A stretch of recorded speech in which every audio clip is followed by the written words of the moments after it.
There are moments in life when the world seems to pause. A person enters your life, a door opens that you never expected, or a path unfolds without conscious intention.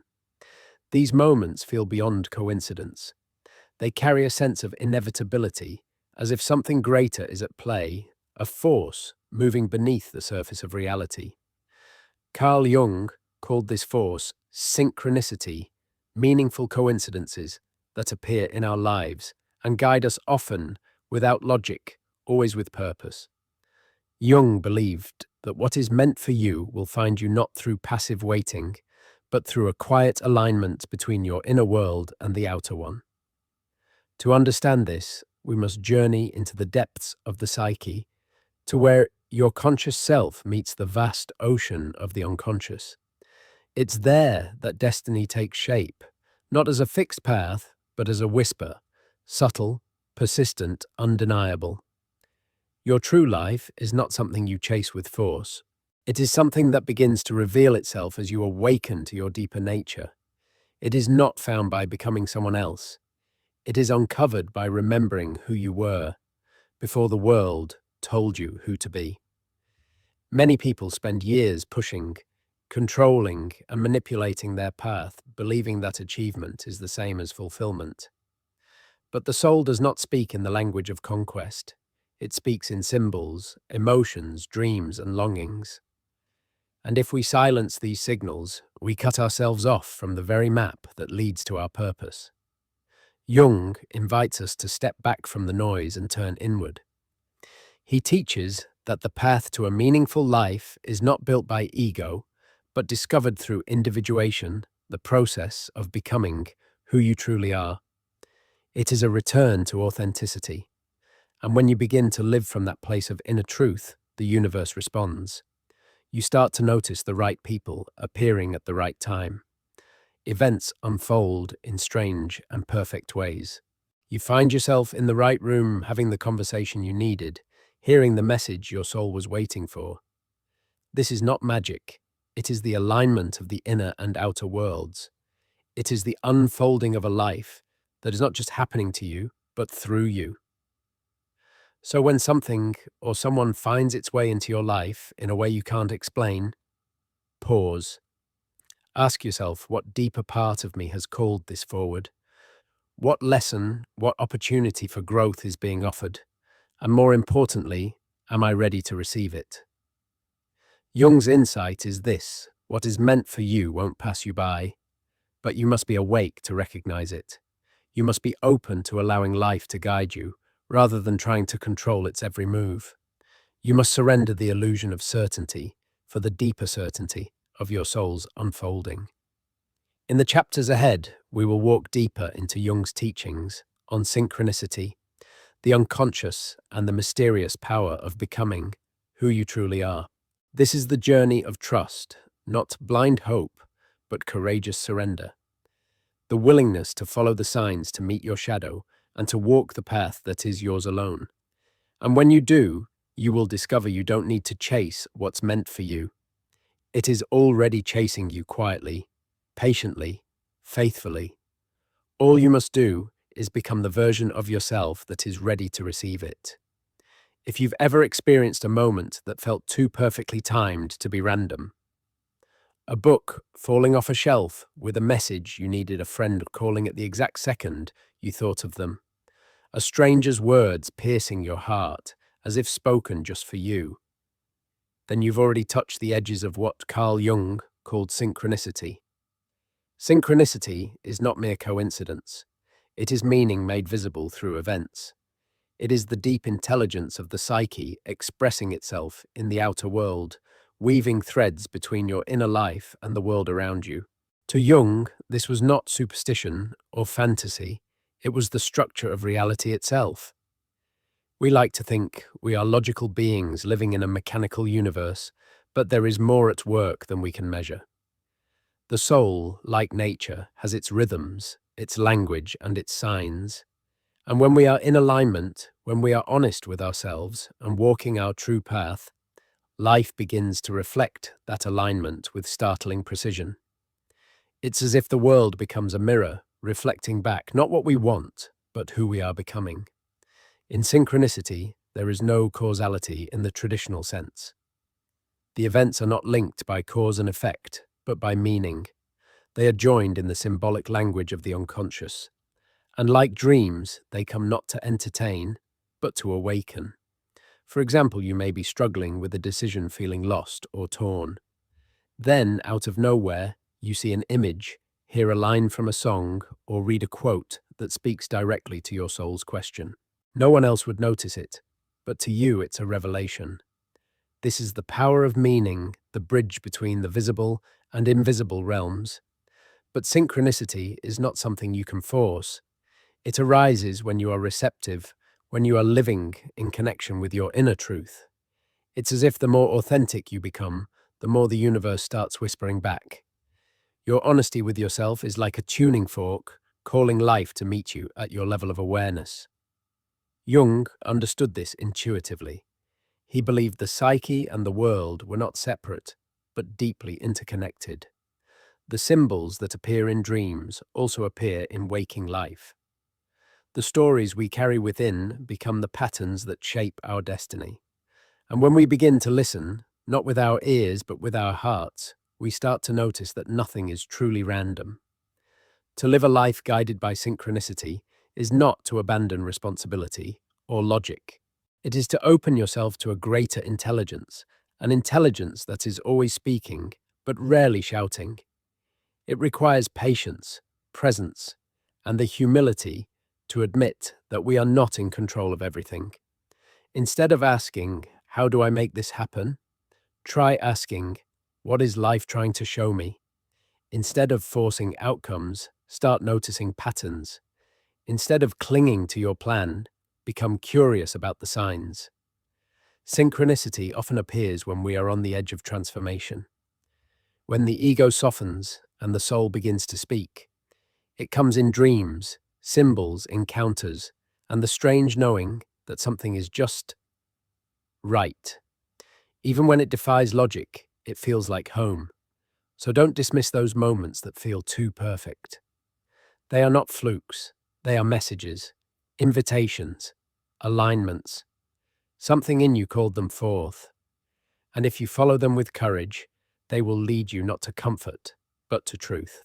Jung once said, "The unexpected and the incredible belong in this world.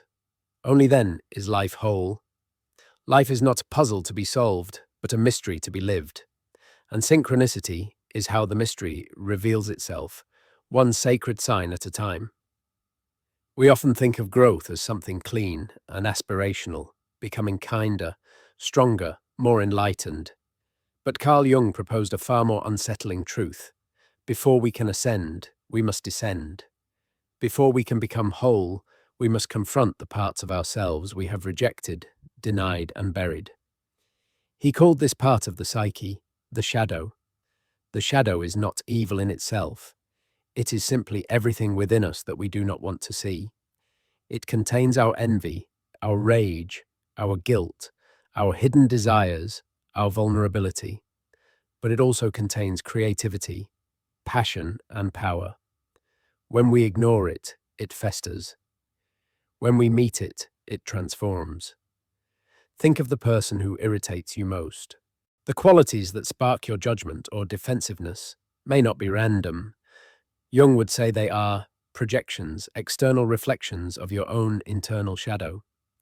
The more unconscious the shadow is, the more it controls you from the dark. You don't act with freedom, you react with conditioning. This is why real self-awareness is not always comfortable. It requires courage to face not only your light, but your darkness. It requires asking, what part of me do I refuse to accept? Where am I not being honest with myself? The irony is that what you most reject in yourself may hold the key to your wholeness. Jung warned that repressing the shadow doesn't make it disappear. It simply leaks out in distorted forms. Addiction, anxiety, self-sabotage, projection onto others. The path to peace is not through denial, but integration. Not through perfection, but through honesty. Imagine someone who appears calm and composed, always helpful and selfless. On the surface, they seem enlightened. But if their kindness comes at the cost of authenticity, if it hides anger, resentment, or a desperate need to be liked, they are not whole. They are divided. They are ruled by a shadow they refuse to acknowledge. To bring light to the shadow is not to act on every impulse or indulge every desire.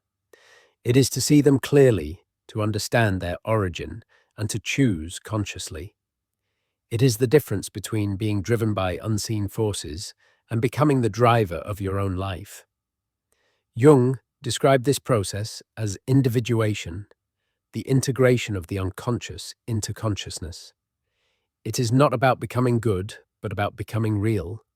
The path of individuation leads to authenticity depth and inner alignment. This is also where destiny begins to take shape. When you face your shadow, you stop living in fear of it. You stop creating stories to avoid pain. You stop attracting situations that force you to confront what you've buried. You become free not because you've escaped your darkness, but because you've made peace with it. The paradox is this: the more you run from your darkness, the more power it has over you. But when you turn toward it, it becomes your ally. Your shadow is not your enemy. It is your map. It is the voice saying, "There is something here you need to feel, something you need to reclaim." Often, the very thing you're most ashamed of is the birthplace of your unique strength. The wound becomes the opening. The anger reveals the boundary. The jealousy points to the unlived life. So what if instead of fearing the shadow, you began to listen to it? What if instead of trying to fix yourself, you tried to understand yourself? The journey of wholeness is not about becoming someone else. It is about recovering the parts of yourself that you've lost. It is about saying yes to the full spectrum of your being. And it is only when you do this that you become someone who can truly meet what life is trying to give you. Jung knew this well. He wrote, "One does not become enlightened by imagining figures of light, but by making the darkness conscious. To receive what is meant for you, you must become someone who can hold it with integrity, with depth, with truth. And that means walking through your shadow not to destroy it, but to integrate it. Only then can you become whole." Carl Jung believed that every human being is born with a blueprint, a potential self that longs to be realized. But this true self is often hidden beneath layers of social expectation, trauma, fear, and conformity. We grow up learning who we should be, how to behave, what to believe, how to win approval, but rarely are we taught how to become who we actually are. This journey, Jung called individuation, the lifelong process of becoming the person you were always meant to be. Individuation is not about self-improvement. It is not about polishing your image or trying to be more successful. It is not about fixing what's broken. It is about remembering who you are beneath the noise. It is the art of unfolding, not constructing, of allowing, not forcing, of becoming, not performing. So much of modern life pulls us in the opposite direction. We are taught to chase validation, status, productivity. We learn to identify ourselves by our roles: parent, professional, student, partner.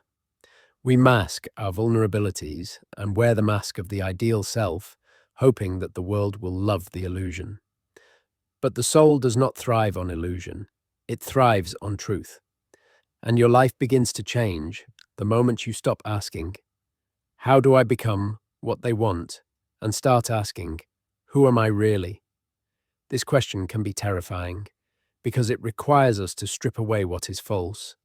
It requires loss of image, of certainty, of who we thought we were. But this loss is sacred. It is not destruction. It is rebirth. To individuate is to reclaim your inner authority. It is to make choices based not on fear, but on alignment. It is to know your values, your passions, your boundaries, and your needs, and to live in accordance with them, even when the world resists. You begin to listen more closely to your intuition. You stop outsourcing your worth. You trust the voice inside you more than the voices around you.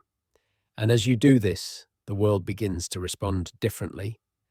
People who are drawn to your mask may fall away, but new connections emerge, those who see you, not your performance.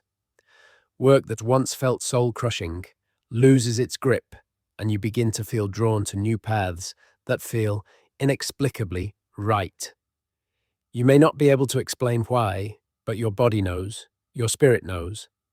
This is not a straight path. It is not always clear, but it is meaningful, and it is yours. One of Jung's greatest insights was that the true self is not something we invent, it is something we uncover.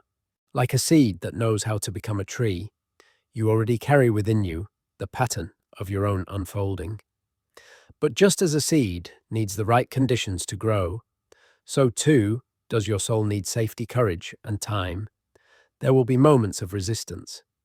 Parts of you will want to go back to the known, to the safe, to the accepted. But there is another part, a deeper part that knows the cost of betrayal, the cost of not living your truth. When you deny who you are, you pay with your energy. You feel tired, anxious, disconnected. But when you honor yourself truly, honor yourself, you feel a different kind of power rising within. You feel alive, rooted, real. You were not meant to be a copy of someone else. You were not meant to live a life of quiet desperation, always waiting, always pretending. You were meant to express the sacred, unrepeatable essence that is uniquely yours. This is what it means to become who you truly are. It is not about ego. It is not about rebellion. It is about remembering. It is about coming home. So ask yourself, where have I abandoned myself to be accepted? What do I know to be true that I have been afraid to live? And what would it mean for my life, my relationships, my work, if I began to trust that I am enough exactly as I am? Jung knew that the journey of individuation is the most important journey a human being can undertake. Because when you live as your true self, you become a vessel for purpose. You stop chasing what isn't yours, and everything that is meant for you begins to find you. Not because you forced it, but because you finally became someone who could receive it. There is a compass within you, not made of metal and magnetism, but of intuition and alignment. It doesn't point north, it points inward. And Carl Jung believed that to live a meaningful life, we must learn to trust this inner compass more than the external maps we've been handed. From a young age, we are taught to seek direction from outside teachers, parents, systems, doctrines. We are given formulas for success and happiness, but rarely are we taught how to listen to the deep voice inside the one that whispers instead of shouts, that nudges instead of commands. This voice is the self, not the ego self, that wants to win, be liked, and stay safe, but the deeper self that knows why you're here. It's the part of you that doesn't chase approval because it remembers its own worth. The challenge is that this inner compass speaks in a language we are not taught to understand. It speaks through feelings, not facts, through resonance, not logic, through symbols, dreams, longings, and discomforts. And to hear it, we must slow down. We must turn down the noise of the world and turn inward.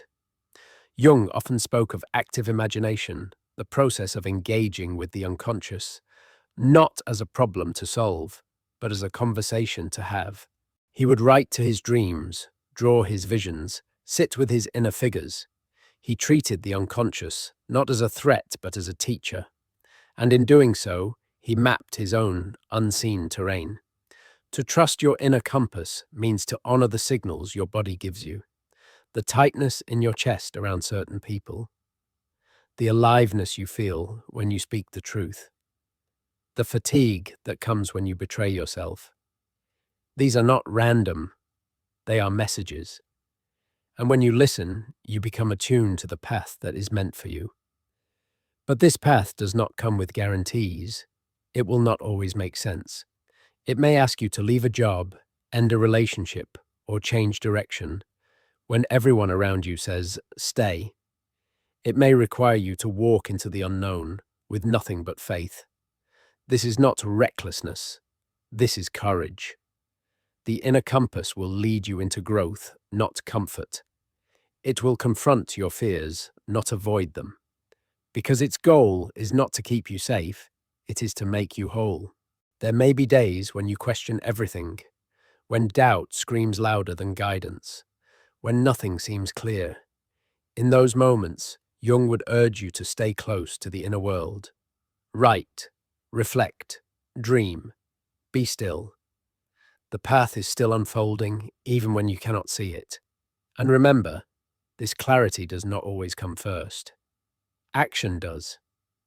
Sometimes the path becomes clear after you begin walking it. Sometimes what's meant for you only finds you once you step into the uncertainty. The world may reward those who follow the rules, but the soul rewards those who follow the truth. And your truth is not found in comparison. It is not found in trends or metrics or milestones. It is found in the quiet, knowing that you are exactly where you need to be, doing exactly what your soul has asked of you. To follow your inner compass is to trust that your life is not random, that your longings are not mistakes, that your setbacks are not punishments, but initiations. It is to believe that there is intelligence in your unfolding, even when you don't yet understand it. So let the world be loud, let others chase, let them doubt. You don't need to explain your path to anyone. You only need to walk it with integrity, with honesty, and with the fierce softness of someone who finally believes in their own inner voice. In the silence between decisions, in the pause before action, in the ache for something more, that's where your compass lies. And when you follow it, you will find what Jung always promised, that which is meant for you will never miss you. And you will never miss it because you have become someone who sees what others overlook and trusts what others fear. And that is where the real journey begins. In every life, there are seasons of pain, times when the world seems to collapse, when meaning feels absent, when the future is a fog. Carl Jung never denied suffering. He embraced it, not as a punishment, but as a portal. He believed that suffering, though excruciating, was often the voice of the soul trying to get your attention. In our culture, we are taught to avoid pain. We numb it, distract from it, or pathologize it. But Jung suggested something radical, that suffering, especially emotional suffering, is a signal, a message from the unconscious. And to ignore it is to ignore the very process of becoming whole. He wrote, "There is no coming to consciousness without pain." Why? Because consciousness often requires that we see what we've spent years avoiding. It asks us to confront illusions, identities, attachments, and lies that once made us feel safe. It asks us to grow, and growth by nature stretches what was once small and certain. In Jungian psychology, suffering is often a symptom of a misalignment between the ego and the self. The ego wants control, the self wants wholeness. The ego wants stability, the self wants transformation. When the two are in conflict, the psyche rebels, and we experience that rebellion as anxiety, depression, restlessness, or despair. But if we stop running from the discomfort, if we turn toward it with curiosity instead of judgment, we begin to uncover its meaning. Imagine your sadness not as a flaw, but as a visitor. What would it say if it could speak? What unmet need is it pointing to? What part of your life is no longer authentic? What dream have you abandoned? What truth have you silenced? Pain can be a terrible thing, but it can also be sacred. Because pain, when listened to, breaks the shell of who you were and reveals who you are meant to become. It strips away what is false and forces you to choose. Will you break down or will you break open? Jung saw this clearly. He did not try to remove suffering from life. He tried to understand it. He believed that psychological symptoms were not just disorders to fix, but stories to interpret calls to transformation. The wound, he said, is where the light enters you. This is not romanticizing trauma. Pain must be held with tenderness. Some wounds require help therapy time and deep care. But even in our darkest nights, something in us is reaching toward the light. And when we stop fighting our suffering, when we allow it to teach us, we begin to hear the soul's voice behind the scream. Jung himself went through intense psychological crises. He described periods of profound inner turmoil, visions, dreams breakdowns, but he stayed with them. He explored them. And from that descent into the unconscious came his greatest insights. The Red Book, one of his most important works, was born not from triumph, but from darkness. We must stop viewing pain as proof of failure. Often, it is proof that we are on the brink of a breakthrough. If you are suffering, ask not just, how do I stop this, but also, what is this trying to show me? What part of you is dying, and what part is waiting to be born? What outdated identity is being shed? What deeper truth is demanding to be felt? In many stories of transformation, myths, legends, dreams, the hero descends into the underworld. They face the dragon. They walk through fire. They lose everything before they find the treasure. Your suffering is your underworld. It is your descent. And though it may not feel like it now, you are not being destroyed. You are being remade. Let your pain speak. Write it. Paint it. Cry it. Walk with it. Don't rush to fix it. Learn from it. Because the soul never wastes a crisis. It always leaves a gift buried in the wreckage. And when you begin to rise, because you will, you'll find yourself clearer, stronger, and more aligned. Not because the pain disappeared, but because you honored it. Because you became someone who listened, who surrendered, who grew. Jung believed that healing doesn't come from pretending everything is fine. It comes from diving into the chaos and returning with gold. And you will return with deeper wisdom, deeper empathy, and a deeper connection to what is truly meant for you. This is the paradox of suffering. It breaks you down to build you up. And the life you create on the other side will be one that finally fits. Not because you forced it, but because it was forged in truth. Carl Jung believed that the people who cross our path are never random. Each relationship, whether fleeting or lasting, joyful or painful, carries meaning. They mirror something within us, awaken something dormant, or challenge us in ways we need to grow. Jung wrote, "The meeting of two personalities is like the contact of two chemical substances. If there is any reaction, both are transformed." Have you ever met someone who seemed to arrive just when you needed them? Perhaps you were going through a crisis, and a stranger offered unexpected wisdom. Or perhaps someone entered your life with such force that they seemed to shift the entire trajectory of your path, only to vanish later, leaving a quiet but permanent mark on your soul. This is not mere chance. According to Jung, these encounters are a manifestation of what he called the collective unconscious, a shared layer of psyche that connects all human beings through archetypes and instinctive wisdom. When two people are ready, consciously or unconsciously, they are drawn together by what seems like fate, but is really resonance. There is a hidden intelligence in who shows up in your life. Some arrive to love you. Some arrive to wound you. Some arrive to reflect parts of you that you have not yet seen. Some arrive to teach you boundaries. Others to mirror your light. All are messengers, some gentle, some brutal, but all necessary. This does not mean that everyone is meant to stay. In fact, many are meant to leave. The soul contracts we hold with others are not always about permanence. They are about growth. The pain of losing someone can often reveal what we truly valued, what we feared, or what we were unwilling to see while they were present. Jung would say, the one who triggers you the most is often your greatest teacher. Why? Because they reveal your shadow. The repressed emotions, unhealed wounds, and unconscious patterns you've tried to hide. You are not disturbed by their behavior. You are disturbed by what their behavior reflects back to you.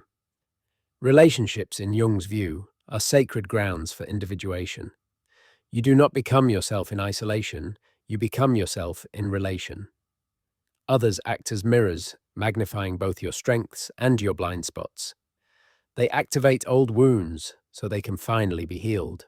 They remind you of who you've become and who you still have the potential to be. But this requires awareness.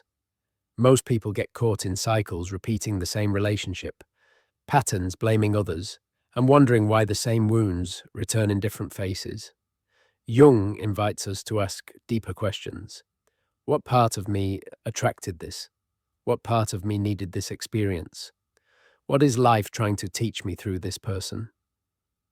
When someone enters your life, especially with emotional intensity pause, don't rush to label the connection. Don't demand certainty or permanence. Instead, become curious. What are you feeling? What parts of yourself are being amplified? What unspoken longings or fears are surfacing? Sometimes, the one who breaks your heart is also the one who breaks your illusion. Sometimes the one who walks away is the one who frees you from a version of yourself that was too small. And sometimes the one who stays, the one who sees you fully and still loves you, is the one you've been preparing for all along. Jung believed that the unconscious seeks wholeness through relationships. You are drawn to those who can help you evolve, even if that evolution comes through pain. The task is not to cling to others as your source of identity. The task is to use every encounter as an invitation to become more fully yourself. Let every person who arrives teach you something. Let them awaken, reflect, challenge, or hold you. But above all, let them move you closer to your truth. And when it is time to let go, do so with grace. Don't hold on out of fear. Don't chase what is already fading. If something or someone is meant for you, it will not require force. It will align, it will return, or it will remain silently anchoring you in a kind of peace that doesn't scream for attention. Because in the end, the people who are truly meant for you don't just find you, they recognize you. And in their presence, you don't feel like you must become someone else. You feel like you've come home. Many people chase destiny as though it is something to be caught, something hidden on the horizon, waiting to be found through strategy, ambition, or relentless effort. But Carl Jung believed the opposite. He taught that destiny is not something you chase, it's something you align with, and the key to this alignment is authenticity. To Jung, authenticity wasn't about being raw or rebellious, it was about integration. It meant being whole. It meant accepting your contradictions, your flaws, your desires, and your depth. It meant living in truth, not performing for approval. Why is authenticity so powerful? Because when you live as who you truly are, you stop blocking what life is trying to give you. You stop filtering your experience through masks, expectations, and fear. You become energetically clear. And in that clarity, the people, opportunities, and paths that match your frequency begin to find you. Think of it this way: when you wear a mask, life sends what's meant for the mask. But when you remove the mask, life sends what's meant for you. We often think we have to work harder to make our dreams happen. But in many cases, the real work is becoming someone who can receive them. This requires shedding layers of pretense. It requires letting go of who you think you need to be and daring to show up as who you already are. Jung called this process individuation, the unfolding of the true self. And individuation is not a luxury, it's a necessity. Because when you live inauthentically, you suffer. You may succeed on the surface, but deep down you'll feel disconnected, anxious, hollow. You'll wonder why the achievements don't fulfill you, why the love feels incomplete, why your path feels off. That misalignment is the price of inauthenticity, and the remedy is honesty. Not dramatic confessions, but quiet truths. Truths like, I'm not happy here. I need space. This isn't who I want to be. I long for something more. When you begin to honor these truths, something shifts. You begin to feel a current underneath your life. You begin to trust your inner rhythm. You stop pushing and start allowing. And then something even more profound happens. Life starts meeting you halfway. You meet people who speak your language. You receive offers you didn't plan for. You discover talents you forgot you had. The world becomes less about force and more about flow, less about chasing and more about recognizing what's already finding its way to you. Jung emphasized that the psyche wants to become whole. It is not resisting your growth, it is calling you to it. And the moment you respond with authenticity, you enter into partnership with life. You stop being the lone controller. You become a co-creator. But this path is not without challenge. Authenticity can be lonely, especially in the beginning. When you start living your truth, some people will drift away. Some systems will no longer support you. But this is not punishment, it is clearing. Life is making space for what's truly yours. So be brave, be honest, speak your needs, follow your impulses, say no when you mean no, say yes when your heart lights up. Don't shrink to make others comfortable. Don't pretend to enjoy what you no longer tolerate. You are not here to please, you are here to live. Destiny is not reserved for the special. It is attracted to the real. It is magnetized by truth. And it doesn't knock on doors protected by masks. It walks into the homes of those who leave their windows open to the wind of change. You may not know what's next. You may not have a plan. But if you are authentic, if you are present, then you are already on your path. Because what is meant for you doesn't need to be chased. It needs to be welcomed, and it is your authenticity that swings the door wide open. There is a subtle yet powerful truth at the heart of Carl Jung's teachings. To receive what is truly meant for you, you must be willing to let go of what no longer serves you. The paradox of becoming is that it often requires surrender, and surrender is not weakness, it is wisdom. Many of us carry lives built on old dreams, outdated identities, relationships rooted in survival, and paths chosen from fear. We cling to the familiar because it feels safe. We grasp at control because uncertainty terrifies us. But Jung reminds us what you cling to may be the very thing blocking your growth. Letting go is not giving up. It is not failure. It is an act of alignment. It is an act of faith.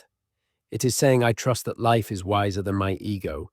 I trust that something deeper is guiding me, even if I can't see where it's leading.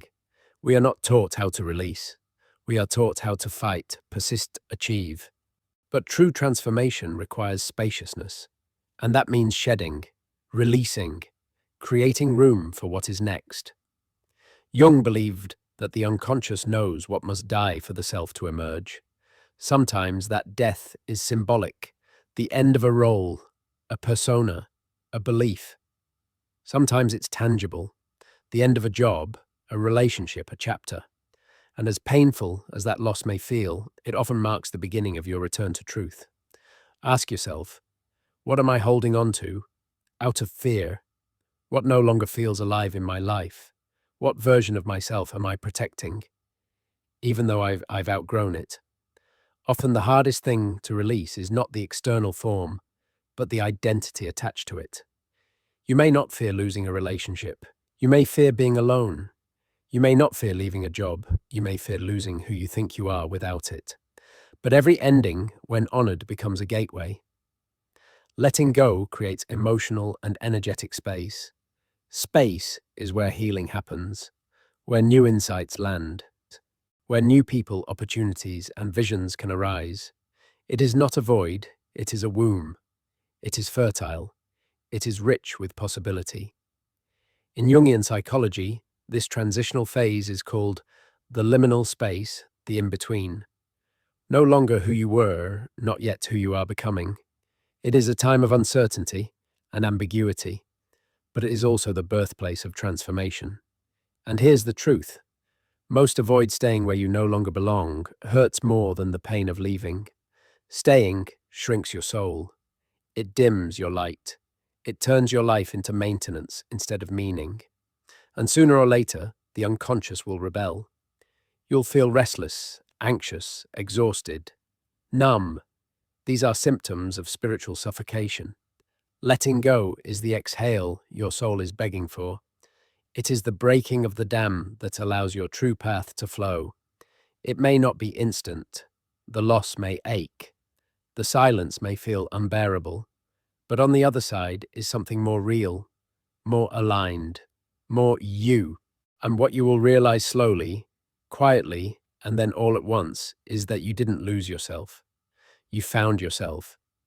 Beneath all the striving, beneath all the pretending, beneath all the fear, you found the version of you that is no longer chasing life, but inviting it. No longer clinging, but receiving. No longer performing, but becoming. Jung knew that to individuate is to walk the path of release again and again. You will let go of many things, but you will never let go of what's truly yours. Because what is meant for you is not fragile. It doesn't need to be forced. It returns, it remains, or it transforms. And what leaves makes room for what is destined. So let go with grace, not bitterness. With gratitude, not regret. With trust, not fear. Because when your hands are open, life can finally place something beautiful in them. At the heart of Carl Jung's entire body of work lies one profound goal: wholeness. Not happiness, not success, not perfection, but the integration of all that. You are the light and the dark, the known and unknown, the conscious and unconscious. Jung believed that every human being carries within them a blueprint for wholeness, and that our life's journey is a slow, unfolding return to it. Wholeness doesn't mean that life is always peaceful. It doesn't mean that you never struggle or that pain disappears. Rather, it means that you are no longer at war with yourself. You are no longer denying parts of your being to fit in beloved or feel safe. You are finally living from the center of your truth. This return to wholeness is not a one-time event. It is a lifelong process, and it begins the moment you decide to stop abandoning yourself. It begins the moment you stop silencing your voice to maintain harmony, the moment you stop betraying your values to belong, the moment you stop shrinking to be accepted by those who only love your smaller version. It begins with radical honesty, with saying, "This is who I am, and I will no longer apologize for it." Jung taught that the self is the totality of who we are. It contains all aspects of the psyche, the persona, how we present ourselves, the shadow, what we hide, the ego, our conscious identity, and the deeper, unconscious forces that drive our desires and fears. To become whole is to integrate these parts, not to erase them, but to bring them into relationship. Integration does not mean acting out every impulse. It means understanding where your impulses come from. It means honoring your needs without being ruled by them. It means making peace with the parts of you that were once exiled. Wholeness also requires forgiveness, not just of others, but of yourself. Forgiveness for the times you stayed silent, for the paths you didn't take, for the ways you survived when you didn't know any better. You are not here to judge your younger self. You are here to reclaim them. This return is sacred. You stop being fragmented. You stop being reactive. You begin to live from center, from presence. And in that presence, you become magnetic. You attract not what your ego wants, but what your soul needs. You draw in people and experiences that mirror your authenticity, not your wounds. And most importantly, you become the person your destiny has been waiting for. Remember, what is meant for you is not simply a place, a person, or a role. It is a state of being. It is a life that reflects your essence. It is a path that unfolds because you are finally walking it as your true self.